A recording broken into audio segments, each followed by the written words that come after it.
జాతీయోద్యమ స్ఫూర్తితో జాతిని ఏకం చేసేందుకు మతోన్మాదాన్ని నిర్మూలించేందుకై జై భారత్ అనే కార్యక్రమంతో ప్రజల వద్దకు వెళ్తున్నామని జై భారత్ ప్రధాన కార్యదర్శి రమణమూర్తి వ్యాఖ్యానించారు. అన్ని కులాలకు అన్ని మతాలకు అతీతంగా హిందూ ముస్లిం ఒకటే అంటూ దేశ ఐక్యతను హిందూ ముస్లిం కలవడమే తమ లక్ష్యమంటూ ప్రజా ఉద్యమం మొదలుపెట్టామని, కానీ కొంతమంది వాళ్ల రాజకీయ స్వార్థం కోసం కులాలను వేరు చేసి రెచ్చగొడుతున్నారని వాపోయారు. కుల మతాలకు అతీతంగా తాము చేపట్టిన పోరాటానికి సంఘీభావం తెలపాలని ప్రజలకు విన్నవించిన జై భారత్ ప్రధాన కార్యదర్శి రమణమూర్తితో మా ప్రతినిధి భరత్ ఫేస్ టు ఫేస్.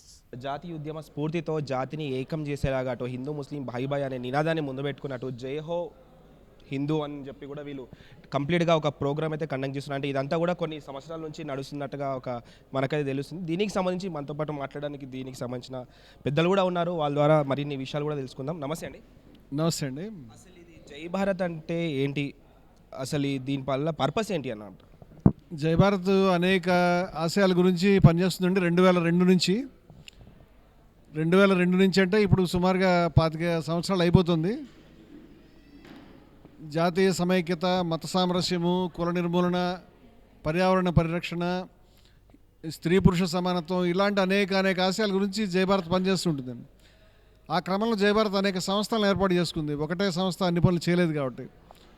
అట్లా ఈరోజు జైహో అనేటువంటి సంస్థ, జైహో అంటే జై Bharat association for integrity, harmony and oneness, JAIHO.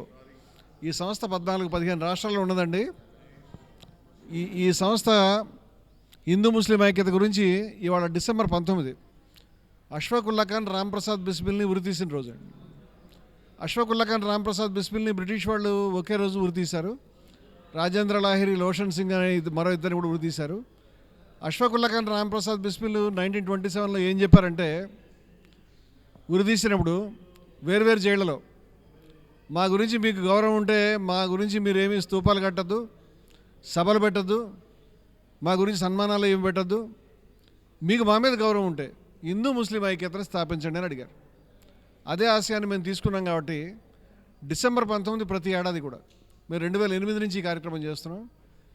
December 19 నుంచి గాంధీజీ మరణించినటువంటి జనవరి 30 దాకా వీళ్ళు మతోన్మాదాలను వ్యతిరేకిస్తూ చనిపోయినటువంటి వారు. ఈ మధ్యలో వివేకానందుడి యొక్క జయంతి ఉన్నది. అలాగే జనవరి మన 23న నేతాజీ సుభాష్ చంద్రబోస్ గారిది ఉన్నది. గఫార్ ఖాన్ గారి వర్ధంతి ఉన్నది. వీటన్నింటి దృష్టిలో పెట్టుకుని మేము డిసెంబర్ 19 నుంచి జనవరి 30 ప్రతి ఏడాది హిందూ ముస్లిం సమైక్యత దినాలుగా దేశమంతా చేస్తామండి.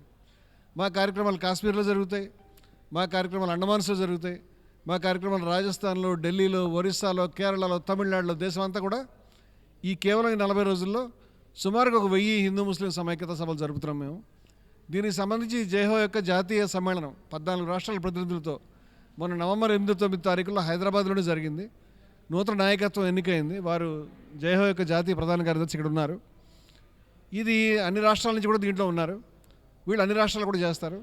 ఆ కార్యక్రమంలో భాగంగా ఇవాళ జంట నగరాల్లో డిసెంబర్ 19 అష్ఫాక్ బిస్మిల్ వారి యొక్క వర్ధంతి ఉన్నదనే ఉద్దేశంతో ఈరోజు గాంధీ దర్శనంలో గాంధీ గారికి నిర్మాణ కార్యక్రమాల్లో హిందూ ముస్లిం ఐక్యత ప్రాణ సమానమైనటువంటి ఆశయం కాబట్టి ఈరోజు ఇక్కడ మేము ఏర్పాటు చేసుకున్నామండి. ఈ జంట నగరాల్లో 100 సభలను మేము ఈ కేవలం 40 రోజుల్లో నిర్వహిస్తాము. దీనికి సంబంధించి పనిచేయడానికి సుశిక్షితులైనటువంటి కార్యకర్తలు తెలంగాణలో కానీ, ఆంధ్రాలో కానీ, ఒరిస్సాలో కానీ, తమిళనాడులో కానీ, దేశంలో అనేక రాష్ట్రాల్లో మాకు ఉన్నారు. వాళ్ళు ఇదే ఆశయాలతో పనిచేస్తారు. మతోన్మాదాలను అడ్డుకోవడం, మత సామరస్యాన్ని కాపాడడం, జాతీయ సమైక్యతను కాపాడడం, ఇది మా ఉద్దేశం. చూసినట్టయితే కొన్ని రాజకీయ నాయకులు కూడా వాళ్ళందరూ కూడా ఏం చేస్తున్నారంటే మతాన్ని అడ్డు పెట్టుకునే రాజకీయం చేస్తున్నారు. అటు కొన్ని పార్టీలు అంటే పేరొద్దు కానీ కొన్ని పార్టీలు అయితే క్లియర్గా మీరేమో కంప్లీట్గా అక్కడ ముస్లిం ఎక్కువ అని చెప్పి మీరు అంటున్నారు, కానీ రాజకీయాలు మాత్రం ముస్లిం వేరు హిందూ వేరు అని చెప్పి ఒక లేనిపోని దాన్ని క్రియేట్ చేస్తున్నారు. దానికి మీరేం సమాధానం చెప్తారు? వాళ్ళ ప్రయోజనం ఉందంటే వాళ్ళ కుర్చీ వాళ్ళు సంపాదించుకోవడం గురించి దేశంలో విద్వేషాలను సృష్టించి హిందువులందరినీ ఏకం చేయాలి, ముస్లింలందరికీ వ్యతిరేకంగా రెచ్చగొట్టాలని కొంతమంది, ముస్లింలు ఏకం చేసి హిందువులకు వ్యతిరేకంగా రెచ్చగొట్టాలని కొంతమంది. ఇది స్వాతంత్రం ముందు నుంచి ఉన్నటువంటి దుర్మార్గమైనటువంటి ఆలోచన. వాస్తవంగా రాజ్యాంగంలో ఇలా చేయడానికి ఎటువంటి అనుమతి లేదు. మతాన్ని వాడుకోకూడదు. కానీ ఉల్లంఘించే వాళ్ళు మతాన్ని పబ్లిక్గా వాడుకోవడం అనేది జరుగుతుంది. మేము ఒక రాజకీయ పార్టీ కాదు, మేము రాజకీయ పార్టీల వ్యతిరేకమైన కార్యక్రమాలు ఏం చేయడం లేదు. మేము అనేది ఏమిటంటే అసలు ఈ మతోన్మాదం అనేది ఒక ప్రాబ్లం. అది ఈ మతోన్మాదాన్ని కొన్ని రాజకీయ పార్టీలు టేకప్ చేసినాయి. మతోన్మాదాన్ని ఎవరు టేకప్ చేసినా మేము వాళ్ళకి వ్యతిరేకంగా పోరాడతాం. ఓన్లీ హిందూ ముస్లిం అని చెప్పి మాత్రం బెటర్, కానీ ఇక్కడ క్రైస్తవులకు సంబంధించి ఏది మెన్షన్ చేయలేదు. పొరపాటు అది. దీని నినాదం మీరు మొత్తం చదవండి. జై హో హిందూ ముస్లిం ఏకో, జై హో సబ్ హిందుస్థానీ ఏకో. సబ్ హిందుస్థాన్ అంటే మొత్తం భారతీయులంతా కూడా, క్రైస్తవులు, సిక్కులు, బౌద్ధులు, జైనులు, అన్ని రకాల మతస్థులు కూడా ఖచ్చితంగా ఐక్యమై పనిచేయాలనేటువంటి అభిప్రాయంతో మేము ఈ కార్యక్రమం చేస్తున్నామండి. ప్రధానంగా హిందూ ముస్లిం ఐక్యత అనేది మనకి మొట్టమొదటి నుంచి కూడా వైరుధ్యం అక్కడ ఉంది కాబట్టి అక్కడ నొక్కు ఆ విధంగా హిందూ ముస్లిం ఐక్యత మీద చేయడం అనేది ఎప్పటి నుంచో ఉన్నదా, అక్కడ పెద్ద వైరుధ్యం చూపిస్తారు కాబట్టి.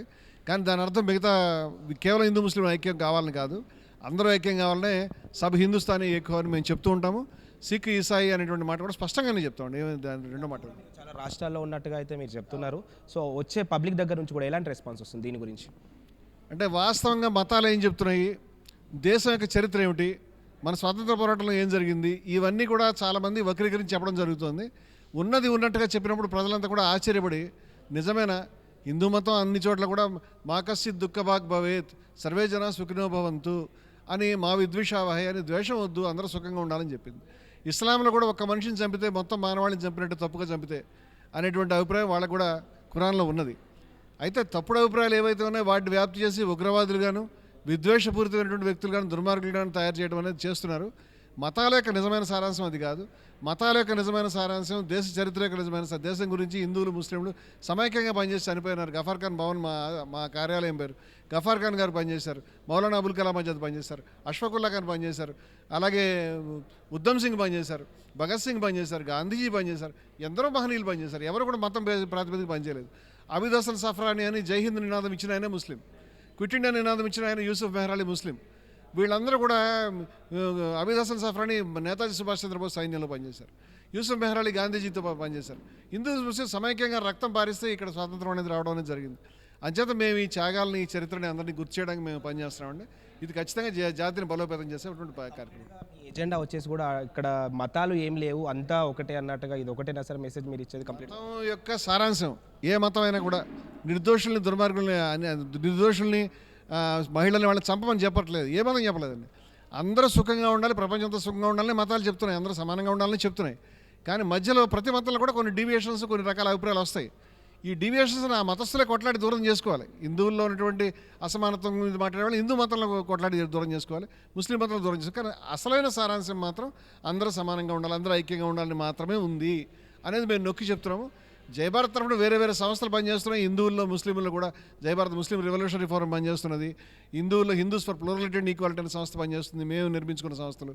ఇవి ఆ మతంలో ఉన్నటువంటి చెడు భావాలని, అసమానమైనటువంటి విద్వేషమైనటువంటి భావజాలని అరికట్టడానికి అక్కడ మేము పనిచేస్తున్నాం. Thank you. చూసారు కదా, కంప్లీట్గా వాళ్ళు కూడా క్లియర్గా మెన్షన్ అయితే చేయడం జరిగింది. అక్కడ హిందూ ముస్లిం అనేది కేవలం అంటే మతాలకు అతీతంగా ఉండాలి, ఇక్కడ అందరూ ఒకటే అన్నట్టుగా అయితే వాళ్ళైతే చెప్పడం జరిగింది. కెమెరామెన్ మురళితో భరత్, స్టూడియో 18 న్యూస్, హైదరాబాద్.